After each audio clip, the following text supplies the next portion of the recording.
అందరికి నమస్కారం. ఈరోజు వచ్చేసరికి ప్రపంచ నేల దినోత్సవము. ఈ డిసెంబర్ 5 తారీఖు అనేది ప్రతి సంవత్సరం మనమంతా కూడా ఈ డిసెంబర్ 5 తారీఖును ప్రపంచ నేల దినోత్సవంగా జరుపుకుంటున్నాము. దీని యొక్క ప్రాముఖ్యత ఏందంటే, మనకు థాయిలాండ్‌లో ఉన్న ఒక అగ్రికల్చర్‌లో ఉన్న సాయిల్ సైంటిస్ట్ గారు తన బర్త్‌డే ఈరోజు యాక్చువల్లీ. ఆ బర్త్‌డే సందర్భంగా ఆయన చేసిన కృషికి గాను సాయిల్ సైన్స్‌లో ఈరోజు ప్రపంచ నేల దినోత్సవంగా మనకు డిక్లేర్ చేయడం జరిగింది. ఇది 2014 సంవత్సరం నుంచి మనకు చేస్తూ వస్తున్నాం. 2014 నుంచి మనకు ప్రతి సంవత్సరం ఇలా జరుపుకుంటూ వస్తున్నాము. సో, దీనివల్ల ఒక ప్రాముఖ్యత ఏంటి ఏంటంటే సాయిల్ టెస్టింగ్‌లో అంటే మనకు ఈ ప్రపంచ నేల దినోత్సవంలో మనం చేయాల్సిన పనులేంటి? అంటే దీనికి ఒక రైతులకి చెప్పాల్సిన విషయాలేంటంటే ముఖ్యంగా ఒక సాయిల్ ఎరోజన్ ఎలా కాపాడుకోవాలి? సాయిల్ ఎరోజన్ జరగకుండా ఎలా చేసుకోవాలి? అంటే కోతకు గురి కాకుండా ఎలా చేసుకోవాలి? అలాగే భూమిలో ఉన్న పోషకాలన్నీ కూడా మొక్కకు అందుబాటులోకి ఎలా తీసుకురావాలి? వాటి డిగ్రేడ్ అవ్వకుండా, వాటి లాసెస్ అవ్వకుండా ఎలా చేసుకోవాలి? అలాగే న్యూట్రియంట్ యొక్క పోషకాల యొక్క డెఫిషియన్సీస్ ఎలా వస్తాయి? ఏంటి? అయి రాకుండా ఎలా చేసుకోవాలి?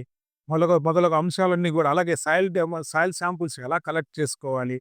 ఇలాంటి అన్ని అంశాలన్నీ గూడా మనకు ఈ వరల్డ్ సాయిల్ డే సందర్భంగా అంటే ప్రపంచ నేల దినోత్సవం సందర్భంగా రైతులకు అవేర్‌నెస్ క్రియేట్ చేయడం జరుగుతుంటుంది. ముఖ్యంగా ఈ సాయిల్ శాంపుల్స్ కలెక్షన్ అనేది చాలా ఇంపార్టెంట్. ప్రతి నమూనా సరిగ్గా మనం సేకరించకపోతే వాటి యొక్క భూమిలో ఎలాంటి లోపాలున్నాయి, ఎలాంటి పోషకాలు ఎంత పరిమాణంలో ఉన్నాయని తెలుసుకోవడం చాలా కష్టంగా ఉంటుంది. మన సాయిల్ మనకు మట్టి నమూనా సరైన రీతిలో, మన సరైన పద్ధతిలో మనం అవలంబించి మనం సేకరించినట్లయితే ఆ రిజల్ట్స్ కూడా అంత యాక్యురేట్‌గా ఉంటాయి. సో, అందుకనేంటంటే మనం సాయిల్ శాంపుల్స్ కలెక్ట్ చేసేటప్పుడు ఎక్కడైనా కూడా ఈ చెదారం ఉన్న చెట్ల కింద కానివ్వండి, అలాగే ఎక్కడ ఎక్కువ ఎరువు బస్తాలు ఎక్కువ వేసిన చోట కానివ్వండి, అలాగే ముఖ్యంగా పశువుల ఎరువు ఎక్కువ తోలిన చోట కానివ్వండి, అలాగే మనకు పంటకు ఎక్కువ ఎరువులు వాడుతున్న చోట కానివ్వండి, అలాగే ఈ నీటి నిలువలు ఎక్కువ ఉన్న చోట గాని ఇలాంటి ప్రాంతాలు మనం సేకరించకూడదు. మొత్తం జిగ్‌జాగ్‌గా ఒక ఎకరానికి ఒక 10 చోట్ల సేకరించుకొని, అలాగే ఒక 4 భాగాలుగా విభజించుకొని ఆ 4 భాగాలు మనకొక ఒక డివైడ్ చేస్తూ ఆపోజిట్ భాగాలు తీసేస్తూ మళ్ళా ఒక 4 భాగాలకి ఇట్లాగా మనకు అరకిలో వచ్చే విధంగా సరిపోతది సాయిల్ టెస్టింగ్‌కొచ్చేసరికి. ఒక అరకిలో శాంపుల్ మనము తీసుకెళ్ళి మనము ల్యాబ్‌లో ఇచ్చినట్లయితే మన భూమిలో ఎంత పరిమాణంలో సేంద్రీయ కర్బనం ఉంది. అసలు మన భూమిలో ఎంత చౌడుంది. అలాగే మన భూముల్లో మనకు ఎంత ఈ నైట్రోజన్ గానివ్వండి, భాస్వరం గానివ్వండి, పొటాష్ గాని ఎంత లభ్యత ఉన్నాయి. అలా దాంతో పాటు సూక్ష్మ పోషకాలు ఎంత పరిమాణంలో మొక్కకు అందుబాటులో ఉన్నాయి. ఇయన్నీ గూడా తెలుస్తాయి. ఇయన్నీ తెలియాలంటే తప్పకుండా సాయిల్ టెస్టింగ్ అనేది భూసార పరీక్షలన్నీ చేయించుకోవాల్సిన అవసరం ఎంతైనా ఉంది. ఎందుకంటే ఈ మధ్య కాలంలో చూస్తే ఏ రైతు తీసుకున్నా గూడా బస్తాలు ఎరువులు వాడుతున్నారే గానీ ఎవరు సాయిల్ టెస్టింగ్ గురించి ఆలోచించే పరిస్థితి అయితే ఉండదు. మనం సాయిల్ టెస్టింగ్ చేస్తే, భూసార పరీక్షలను చేస్తే ఏమవుతదంటే, దాంట్లో ఎంత పరిమాణం నైట్రోజన్ ఉంది, ఎంత పరిమాణంలో భాస్వరం ఉంది, ఎంత పరిమాణంలో పొటాష్ ఉన్నది లభ్యత ఉన్నది మనకు టెస్టింగ్ ద్వారా తెలుస్తది. దాన్ని బట్టి మనం ఎరువులు వాడుకోవాలి. జనరల్‌గా సాయిల్ బేస్డ్ ఫర్టిలైజర్ అప్లికేషన్ అంటాం. అంటే భూసార పరీక్షను అనుసరించి ఎరువు వాడుకున్నట్టయితే రైతులకు కూడా ఖర్చు తగ్గేదానికి ఆ ఫర్టిలైజర్ మీద పెట్టే ఖర్చు తగ్గేదానికి అవకాశం ఉంటది. ఇప్పుడు సపోజ్ ఒక భాస్వరం ఎరువు తీసుకున్నారనుకోండి. భాస్వరం ఎరువు మనకు సిఫార్సు చేసింది పద్ధతి కంటే సిఫార్సు చేసే ఎరువు కంటే ఒక తగ్గిందనుకోండి టెస్టింగ్‌లో. మన భూసార పరీక్షల్లో రిజల్ట్స్‌లో వచ్చేసరికి భాస్వరం ఎరువు తక్కువగా ఉందని మనం నమోదు చేసినట్లయితే, మనం వేసే ఎరువుల్లో సిఫార్సు చేసిన ఎరువులో ఒక 20% పెంచి ఏసుకోవాలి. ఒకేళ భాస్వరం ఎరువు మధ్యస్థంగా ఉందని వచ్చిందనుకోండి, అలాగే మనం ఎంతైతే సిఫార్సు చేస్తున్నామో ఆ పంటకు అంతే సిఫార్సు చేసిన ఎరువు వాడుకుంటే సరిపోతుంది. ఒకవేళ భాస్వరం ఎరువు ఎక్కువగానే వచ్చినట్లయితే రిజల్ట్స్‌లో అంటే మనం సిఫార్సు చేసిన ఎరువులో 20% తగ్గించేసుకోవచ్చు. అంటే ఈ రకంగా చేస్తే ఏమవుతుందంటే రైతుకు గూడా ఎరువుల మీద పెట్టుబడి ఖర్చు చాలా వరకు తగ్గేదానికి అవకాశం ఉంది. ఇలా చేసుకున్నట్టయితే కాస్ట్ ఆఫ్ కల్టివేషన్ తగ్గుతది. అలాగే మన భూముల్లో ఎంత పరిమాణంలో ఈ నైట్రోజన్ గాని, భాస్వరం పొటాష్ గాని ఉన్నాయని తెలుస్తది. అన్నిటికంటే ముఖ్యంగా సేంద్రీయ కర్బనం పరిమాణం ఎంతుందో తెలుస్తది. ఈ సేంద్రీయ కర్బనం అనేది చాలా ఇది సాయిల్‌కు హార్ట్ లాంటిది. గుండెకాయ లాంటిదనమాట. ఎందుకంటే సేంద్రీయ కర్బనం బాగా లేకపోతే భూమంతా కూడా చౌడుబారిపోయినట్టుంటది. అలాగే భూమిలోకి నీళ్ళంతా గూడా వర్షం నీళ్ళు గూడా ఇంకిపోకుండా ఉంటాయి.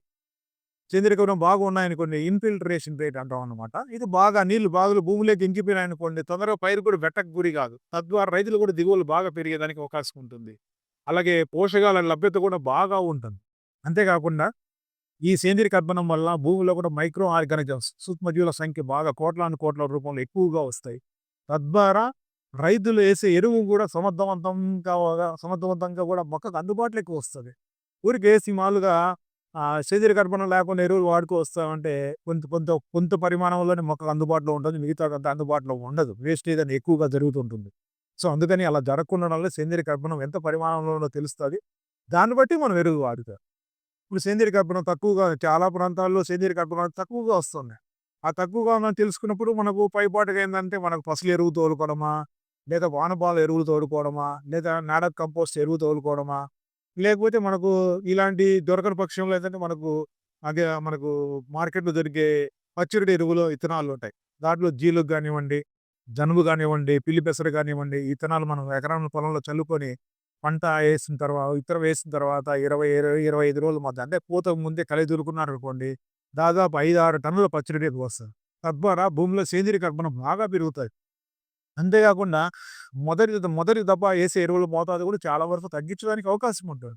సో, ఈ రకంగా అవలంబించుకున్నట్లయితే మనకేందంటే ఈ ఖర్చు రైతు ఖర్చు తగ్గడమే కాకుండా భూమి కూడా చాలా వరకు ఎక్కువ రోజులు సారవంతంగా ఉండేదానికి అవకాశం ఉంటుంది. ఎందుకంటే సారవంతం లేని భూముల్లో మనం ఎన్ని రకాల పంటలేసినా కూడా వాటి దిగుబడులు అలాగే ఉంటాయి. వాటి పెరుగుదల అలాగే ఉండి దిగుబడులు కూడా అలా తగ్గేదానికి అవకాశం ఉంటుంది. కానీ దాని మీద మళ్ళా ఎక్కువ రైతులు ఎరువులు బస్తాలు గుమ్మరిస్తే గానీ మళ్ళా దిగుబడులొచ్చే పరిస్థితి ఉండదు. సో, అందుకని భూమిని సారవంతం చేసే పరిస్థితిలో మనం రైతులంతా కూడా ఆలోచించుకొని, దాని మీద మొగ్గు చూపి, ఈ పచ్చడి ఎరువులేస్తారా? లేకపోతే వానపాముల ఎరువేస్తారా? లేదా పశువుల ఎరువు తోలుకుంటారా? ఇవే తోలుకున్నట్లయితే చాలా వరకు సేంద్రీయ కర్బనం పెరుగుతది. సో, ఆటోమేటిక్‌గా మనకు దిగుబడులనేది బాగా పెరిగేదానికి అవకాశం ఉంటుంది. అలాగే పంటల్లో కూడా మనకు అచ్చంగా రసాయనిక ఎరువులే కాకుండా కొన్ని సమగ్ర ఎరువుల యాజమాన్య పద్ధతులు అవలంబించుకోవాలి. అచ్చంగా రసాయన ఇప్పుడు కాంపిటీషన్ పద్ధతులు అవలంబిస్తున్నారు రైతులంతా కూడా. ఒక రైతు వచ్చేసరికి 4 బస్తాలు 2 బస్తాలు, 3 బస్తాలు ఏసారనుకోండి. ఇంకో పక్క రైతు వచ్చేసరికి 5, 6 బస్తాలు ఏస్తున్నాడు. ఇలా ఎళ్ళారనుకోండి భూమి అంతా కూడా నిర్జీవంగా తయారైపోయి, జీవం లేనిదిగా తయారైపోతది. జీవం ఉండాలంటే సేంద్రీయ కర్బనం ఉండాలి. సో, అందుకని పంటల్లో కూడా సమగ్ర ఎరువుల పద్ధతి అవలంబించుకుంటే ఏమవుతుందంటే మనకు రైతు కాస్ట్ ఆఫ్ కల్టివేషన్ తగ్గేదానికి అవకాశం ఉంటుంది. ఈ క క సమగ్ర ఎరువులు యాజమాన్య పద్ధతులంటే పశువుల ఎరువులు తోలుకోవడము, పశువుల ఎరువు ఉన్న చోట ఎకరానికి ఒక 5 టన్నుల పశువుల ఎరువులు తోలుకొని దున్నుకొని మనం చల్లుకొని వేసుకున్నట్లయితే మంచి దిగుబడులు పొందేదానికి అవకాశం ఉంటుంది. లేదా వానపాముల ఎరువు లభ్యత ఉందంటే వానపాముల ఎరువులు మనం తోలుకోవచ్చు. అలా అయినా చేసుకోవచ్చు. లేకపోతే మనం పచ్చడి ఎరువులు తోలుకోవచ్చు. పచ్చడి ఎరువులతో పాటు మనకు జీలు గాని, జనుము గాని యేసుకొని 30, 20 రోజుల్లో తొక్కించుకున్నట్టయితే భూమిలో సేంద్రీయ దబ్బరం పెరిగి మంచి దిగుబడులు పొందేదానికి అవకాశం ఉంటుంది. దాంతో పాటు మనం బయో ఫెర్టిలైజర్స్ అన్ని కూడా అందుబాటులో ఉన్నాయి. ఈ జీవన ఎరువులు అంటాము. ఈ జీవన ఎరువులు కూడా నైట్రోజన్ కోసం సెపరేట్‌గా ఉంటాయి. అలాగే భాస్వరము కోసం ఫిక్సేషన్ కోసం సెపరేట్‌గా ఎరువులుంటాయి. సెపరేట్‌గా ఉంటుంది. అలాగే పొటాషు ఇలాగ 3 రకాల జీవన ఎరువులు కూడా ఉన్నాయి. అలాగే జింక్ కూడా మనకు అందుబాటులో ఉంది. సంబంధించిన జీవన ఎరువులు కూడా అందుబాటులో ఉన్నాయి. ఇలాగ అన్నీ కూడా మిక్స్ చేసుకొని పశువుల ఎరువులు ఒక 100 కిలోల పశువుల ఎరువులు మిక్స్ చేసుకొని, లేక మనం ఈ 4 రకాల నైట్రోజన్ కోసం, భాస్వరం కోసం, పొటాషియం కోసం ఉన్న జీవన ఎరువులు మిక్స్ చేసుకొని మనం భూమిలో దున్నుకున్నట్లయితే భూమిలో కలిస్తే భూమిలో ఉన్న ఈ పోషకాలను కూడా అందుబాటులోకి తీసుకొస్తాయి. తద్వారా మనకు రైతుకు కూడా పెట్టుబడి ఖర్చు తగ్గేదానికి అవకాశం ఉంటుంది. ఈ రకంగా అవలంబిస్తే ఖర్చులు తగ్గి మనకు మంచి దిగుబడులు పొందేదానికి అవకాశం ఉంటుంది. ఈ ప్రపంచ నేల దినోత్సవం సందర్భంగా రైతులంతా కూడా ఈ పద్ధతి అవలంబించుకోవాలని చెప్పి కోరుతున్నాము. అలాగే మా కృషి విజ్ఞాన కేంద్రం దర్శిలో కూడా మనకు సాయిల్ టెస్టింగ్ అనేది చేస్తే భూసార పరీక్షలనేది చేస్తున్నాము. దానిలో కూడా మైక్రో న్యూట్రియంట్స్ కూడా వస్తాయి మనకు. అలాగే నత్రజని, భాస్వరం, పొటాష్ ఎరువులతో పాటు అలాగే భూమిలో ఎంత సేంద్రీయ కర్బనం ఉంది, ఎంత చౌడు ఉంది అని తెలుస్తది. దాన్ని బట్టి మనము ఏ మోతాదులో ఎరువులు వాడుకోవాలి, ఒకవేళ చౌడు ఉంటే ఏ మోతాదులో జిప్సం వాడుకోవాలి, చౌడును తగ్గించే దాని కోసము అన్నీ తెలుస్తాయి కాబట్టి ప్రతి ఒక్క రైతులు కూడా ఈ భూసార పరీక్షను చేయించుకోండి. తద్వారా మనకు మంచి దిగుబడులు రైతులు కూడా మంచి దిగుబడులు పొంది మంచి లాభం పొందేదానికి అవకాశం ఉంటుంది. ఇక్కడ భూసార పరీక్ష అనేది రైతుకు మేము రూ. 100 తీసుకొని కలెక్ట్ చేసుకొని మనం నామినీగా కలెక్ట్ చేసి మేము భూసార పరీక్షను చేస్తున్నాము. అన్ని రకాల అన్ని రిజల్ట్స్ అంతా ఇస్తాం. మేమంతా కూడా రూ. 100కే ఇస్తాము. సో, కృషి విజ్ఞాన కేంద్రం దర్శికి తీసుకొచ్చినా కూడా మాకు అరకిలో శాంపుల్ సరిపోతదండి. అరకిలో తీసుకొచ్చి మీరు సప్లై చేసినా కూడా మీ అన్ని రిజల్ట్స్ కూడా మీకు సాయిల్ హెల్త్ కార్డ్ ద్వారా కూడా అందజేస్తాం.